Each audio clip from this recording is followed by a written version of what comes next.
11-month journey, which is the V8 Supercars Championship, has finally come to its final stop, and that's here in Sydney at the Olympic Park. Let's go and chat to the 4 drivers who can take out this year's V8 Supercars Championship title.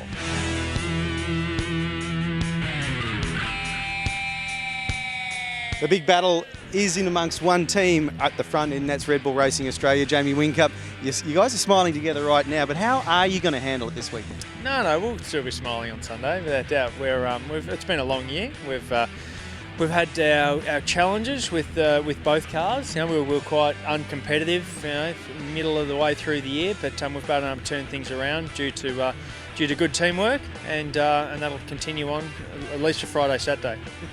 Craig, I guess the one thing is there's no defensive driving here. You've really got to attack. Oh, look, there's no doubt about that. And I think that we're both well aware of what we're trying to do, but also, matter of fact, of trying to make sure that we get a 1-2, because we've got Frosty obviously not too far behind. Roland wants us to race to the checker flag, but most important thing is that one of us win a championship and the other one gets second. And that is the ultimate goal for us as a team, because to get 3 years consecutive as a 1-2 finish, I think it just shows a credit how strong this team is. This race here is a nice sting in the tail too, isn't it? This is a tough race. Oh, look, there's no doubt about that. 74 laps around here, 2 pit stop strategies is going to play a big part of it. Last year was incredibly hot, and we know that Sunday's going to be in the low 30s, so Saturday's probably not going to be so bad with the twilight race, but of course Sunday's going to be different. Twilight race, Jamie, is that a big difference around here?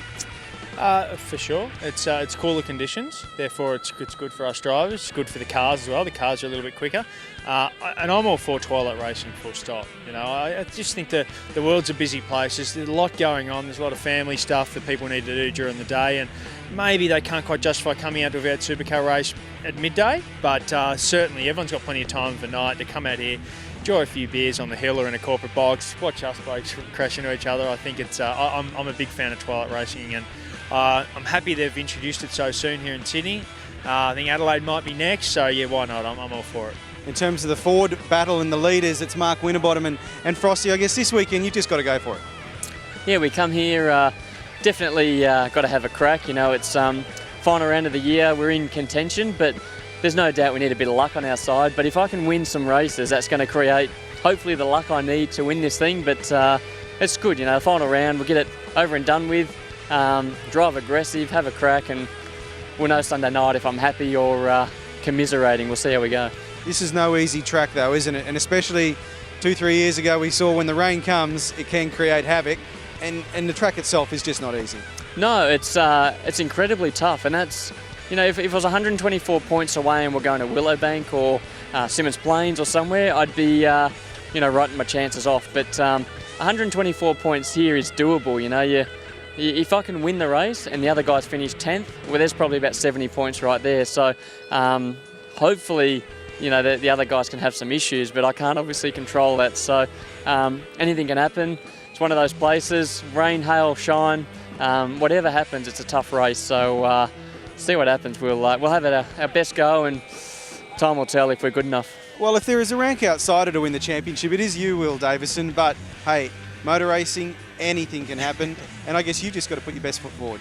Yeah, it's all I can do is focus on victories this weekend, and regardless of any points or anything in the championship, victories are greatly rewarding, particularly at a circuit and an event like this. So, still got a lot to play for, a lot to fight for, and hopefully I can be a part of one of those incredible motorsport stats where the outsider Stephen Bradbury came through and created an incredible moment, which, as we know in motorsport, there's been plenty of them over the years. So, yeah, the odds are against me, no doubt, but, never say never, you never give up, and as I said, I hope I'm one of those, part of those great moments, memorable moments where no one expects it, but I can try and win the race and never know what the other blokes will do. Around this track especially, and history has shown this, all street races are tough, but this place has really left its mark on plenty of race cars. It has, and I'm probably the best bloke to be able to compare donuts with race wins, because I've had an incredibly bad run here until the last race last year where I've just scored 0. I think I had 4 zeros in a row, and each time I was in a race winning position and things pretty much out of my control went wrong. So it is an incredible event, and then I managed to win the last race here last year. So I think I've been on the front row the last 4 races here, and I've had plenty of speed, and I love the track, I really do. And at this stage right now, with my mentality, I couldn't think of a better place to be, because I've got nothing to lose. I know I'm fast here, I know I can challenge for the win, and I know how nervous those other blokes would be right now. So, bring it on. I'm disappointed I'm not closer, but I've got over that, and I'm just going all out attack, and just going to really enjoy the weekend, enjoy my last weekend with these guys, and try and go nuts and go out and win and string a surprise. Well, with a big focus on the championship combatants, let's just check out what the odds are thanks to Ladbrokes with Gordon Lowndes. Well, championship-wise, we've got Jamie Whincup at $1.35. He's almost unbackable, but Craig Lowndes has come into $3, and there's been a lot of smart money on Craig Lowndes, not only for the championship, but for the first race on Saturday, the Sydney 500. He's the only driver in the field who has actually been a repeat winner at this racetrack. What about some roughies or the outside odds for us? Oh, look, I think Russell Ingall, who was supposed to be having his last full-time drive this weekend, he's fabulous odds. He's a great driver on street tracks. He's $41 currently, and he's had a 4th and a 5th placing here, and I know he's going to be going all out to finish on the podium in his last race. And Gordon, where do you go to get the best odds? Speedcafe.com/speed250. You've heard from the drivers. Now let's have a look at the all-important championship standings. As you can see, it's a battle of Red Bull Racing Australia, with Jamie Whincup just 20 points ahead of Craig Lowndes.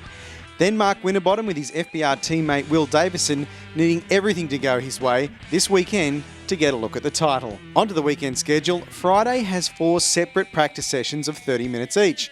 Saturday includes qualifying, top 10 shootout, and then the twilight race from 5:10 p.m. Sunday is a single qualifying session at 12:50 before the final race of the year just after 3 p.m. The TV schedule is based around the twilight race on Saturday. Now, depending on your market, coverage will switch over to 7 Mate for the 6 p.m. news bulletin, with the exception of Perth, who will have the full telecast on 7. Then over to Sunday, where all the action is on 7. The high-definition replays check out Speed on Saturday and Sunday evenings, plus further replays throughout the week, and a range of race replays from the 2013 season throughout the summer. For all the latest on this weekend's final round of the V8 Supercars Championship, remember, there is only one place to get all your news and information, and that's right here at speedcafe.com.